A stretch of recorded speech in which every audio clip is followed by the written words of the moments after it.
La célèbre actrice de cinéma, Isabelle Adjani a été mise en examen en octobre 2020 pour escroquerie, selon les informations dévoilées par le quotidien Libération le vendredi 24 juin. Une source judiciaire a ensuite confirmé cette information. Selon le quotidien, un ancien consultant aurait accusé la diva du cinéma français d'avoir falsifié le remboursement de ses dettes à son égard.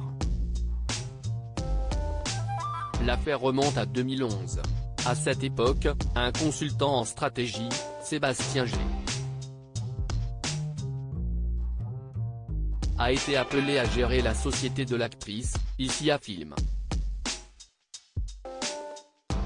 Selon Libération, il lui ouvre une ligne de crédit sur son compte bancaire personnel, paie certains de ses impôts, lui fait attribuer une carte American Express.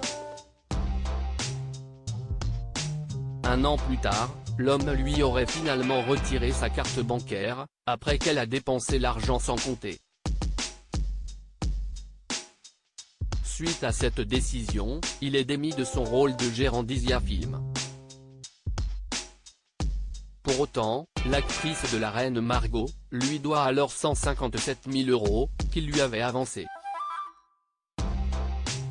Isabelle Adjani, accusée d'avoir falsifié des documents, Libération a ensuite poursuivi en expliquant à propos de cette affaire, pour rassurer son créancier, Isabelle Adjani lui aurait adressé des preuves de paiement par virement, des mails de la banque et autres documents censés attester du versement des fonds et de sa bonne foi. Mais en réalité, l'argent ne serait jamais arrivé à son destinataire.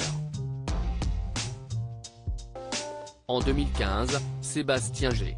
aurait finalement porté plainte contre l'actrice de 66 ans. Après la plainte et la mise en examen de l'ancienne compagne d'André Dussolier, une autre femme a également été mise en examen dans ce dossier. En effet, il s'agit de Mimi Marchand, la patronne de l'agence de paparazzi Best Image. Cette dernière aurait remis des fausses preuves de paiement. Les deux femmes se seraient ensuite rejetées mutuellement les responsabilités.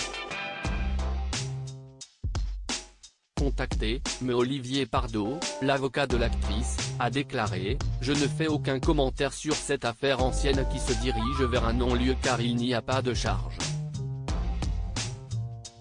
Affaire à suivre.